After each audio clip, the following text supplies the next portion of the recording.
Alexei Nikolayevich Kosygin was a Soviet-Russian statesman during the Cold War. Kosygin was born in the city of Saint Petersburg in 1904 to a Russian working-class family. He was conscripted into the Labor Army during the Russian Civil War, and after the Red Army's demobilization in 1921, he worked in Siberia as an industrial manager. Kosygin returned to Leningrad in the early 1930s and worked his way up the Soviet hierarchy. During the Great Patriotic War, Kosygin was a member of the State Defense Committee and was tasked with moving Soviet industry out of territories soon to be overrun by the German army. He served as Minister of Finance for a year before becoming Minister of Light Industry and later the Minister of Light and Food Industry. Stalin removed Kosygin from the Politburo 1 year before his own death in 1953, intentionally weakening Kosygin's position within the Soviet hierarchy. After the power struggle triggered by Stalin's death in 1953, Nikita Khrushchev became the new leader. On the 20th of March 1959, Kosygin was appointed to the position of chairman of the State Planning Committee, a post he would hold for little more than a year.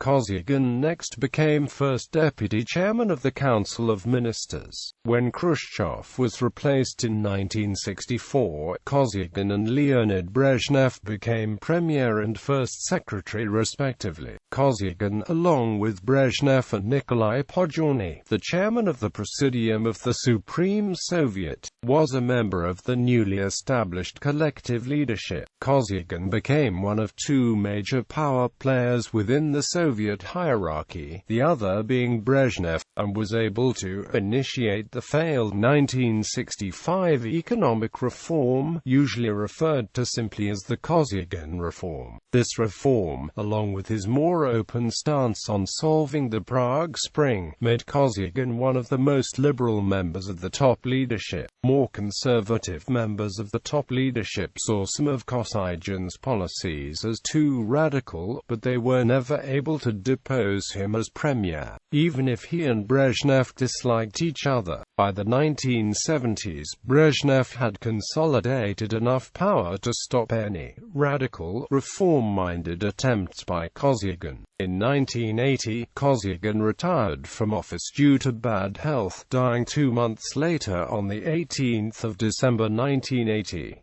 Early life and career. Kosygin was born into a Russian working-class family consisting of his father and mother, Nikolai Ilyich and Matrona Alexandrovna, and his siblings. The family lived in St. Petersburg.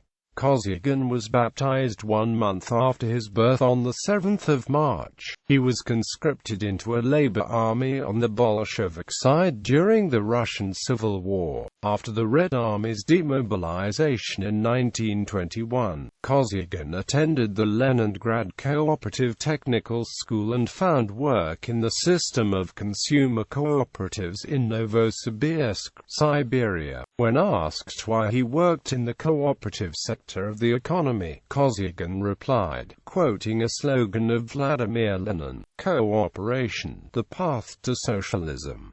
Kosygin stayed there for 6 years. He applied for a membership in the Communist Party of the Soviet Union in 1927 and returned to Leningrad in 1930 to study at the Leningrad Textile Institute. He graduated in 1935. After finishing his studies, Kosygin was employed as a textile mill director. 3 years later, he was elected chairman of the executive committee of the Leningrad City Soviets of Working People's Deputies by the Leningrad Communist Party, and the following year he was appointed People's Commissar for Textile and Industry and earned a seat on the Central Committee. In 1940, Kosygin became a deputy chairman of the Council of People's Commissars, and was appointed in 1943 as chairman of the Council of People's Commissars of the Russian SFSR. Kosygin worked for the State Defense Committee during the Great Patriotic War. As deputy chairman of the Council of Evacuation, his task was to evacuate industry from territories soon to be overrun by the Germans. He broke the Leningrad blockade by organizing the construction of a supply route under pipeline on the bottom of Lake Ladoga. Kosygin was a candidate member of the Politburo from 1946 to 1949, and became a full member toward the end of Joseph Stalin's rule. He lost his seat in 1952.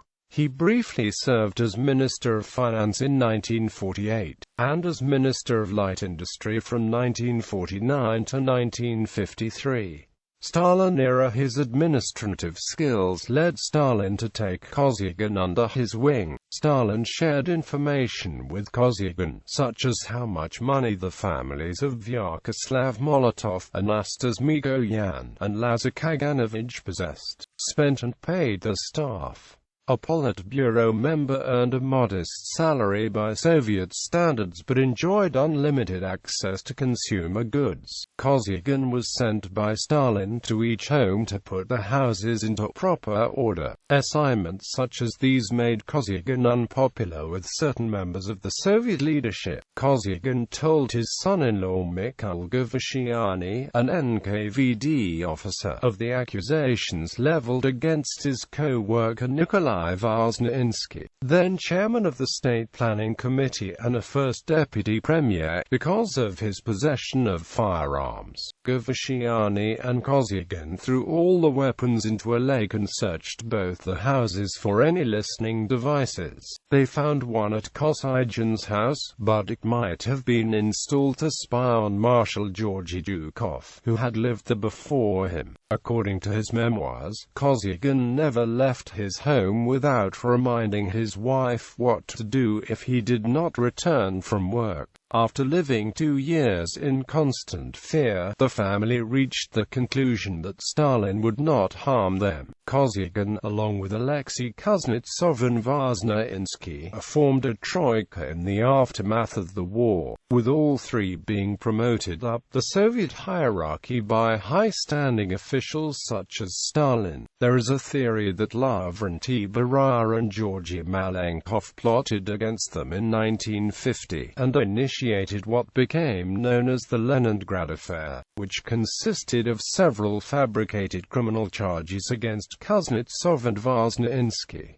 Both were executed. Kosygin's life, which was connected to Kuznetsov through marriage, was hanging by a thread. However, why Kosygin survived the show trials is unknown, but he, as some jokes say, must have drawn a lucky lottery ticket. Nikita Khrushchev blamed Beria and Malenkov for the innocent deaths of Kuznetsov and Vazhninsky, and accused Malenkov in 1957 of having concocted the plot so that either Malenkov or Beria would succeed Stalin upon his death.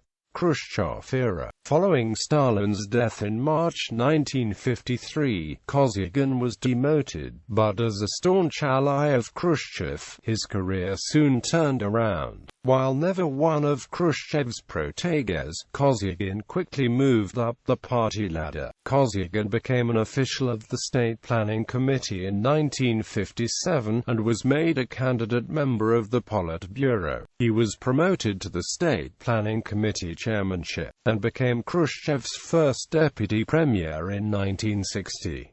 As first deputy premier, Kosygin traveled abroad, mostly on trade missions, to countries such as North Korea, India, Argentina, and Italy, for instance. Later, in the aftermath of the Cuban Missile Crisis, Kosygin was the Soviet spokesman for improved relations between the Soviet Union and the United States. Kosygin regained his old seat in the Politburo at the 22nd Party Congress in 1961.